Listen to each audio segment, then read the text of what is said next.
അസ്സലാമു അലൈക്കും വറഹ്മത്തുള്ളാഹി വബറകാതുഹു. ദാരിദ്ര്യമുണ്ടാകുന്ന കാര്യങ്ങൾ നമ്മൾ പറയുന്നു.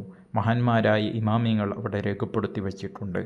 ഒരു മനുഷ്യൻ ഖലായിലേക്ക് പ്രവേശിക്കുന്ന സമയത്ത് ഇടത്തെ കാല് മുന്തിക്കുന്നതിന് പകരം വലത്തെ കാല് അവൻ നിരന്തരമായി മുന്തിക്കുന്നവനാണ് എങ്കിൽ അവൻ്റെ ജീവിതത്തിൽ അതുമൂലം ദാരിദ്ര്യം വരും, അവൻ്റെ ഭക്ഷണത്തെ തടയപ്പെടും.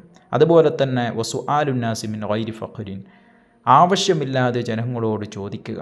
ആവശ്യമില്ലാതെ ജനങ്ങളോട് ഒരു വ്യക്തി ചോദിക്കുകയാണെങ്കിൽ അവൻ്റെ കയ്യിൽ ആവശ്യത്തിനുണ്ട്, അതിന് പുറമെ അവൻ വീണ്ടും വീണ്ടും ജനങ്ങളോട് ഒരു ലദ്ദത്തായി, ഒരു രസമായി ആളുകളോട് ചോദിക്കുന്ന ഒരു പ്രകൃതി ഒരു വ്യക്തിക്കുണ്ടോ, അവന് ദാരിദ്ര്യമുണ്ടാകുമെന്നാണ്. അതുപോലെ തന്നെ ആവശ്യ വസ്തുക്കൾ പൊഴുത്തി വെച്ചാലും അവന് ദാരിദ്ര്യമുണ്ടാകും. അതുപോലെ കസ്റത്തുൽ ളിഹ്ക്, ചിരി വർദ്ധിപ്പിക്കുക. നമ്മുടെ ജീവിതത്തിൽ കൂടുതലും കരയേണ്ടവരാണ്. അതാണ് ഹബീബായ റസൂലുള്ളാഹി സ്വല്ലല്ലാഹു അലൈഹി വസല്ലം തങ്ങൾ അവിടുത്തെ ഹദീസിലൂടെ നമ്മോട് പഠിപ്പിച്ചു. ലൗ തഅലമൂന മാ അലമു ലളഹിഖ്തും ഖലീല വബഖൈതും കസീറ.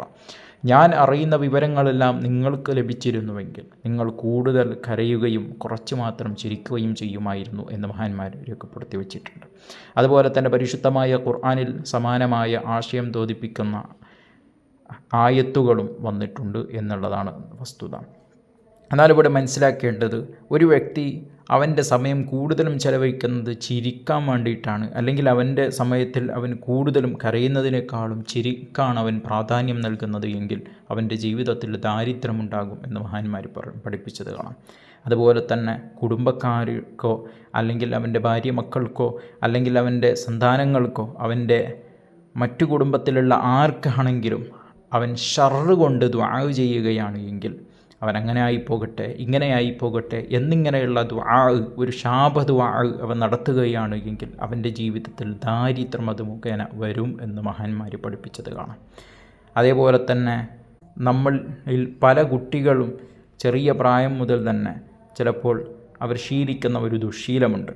അത് മഹാന്മാർ അവിടുന്ന് ഇബ്നുൽ ജൗസി പോലോത്തവർ അവിടുത്തെ കിതാബുകളിൽ പഠിപ്പിക്കുന്നത് കാണാം. വഖസ്സുൽ അദ്ഫാരി ബിൽ ഫമി, നഖത്തെ വായ കൊണ്ട് കടിച്ചു പൊട്ടിക്കുക.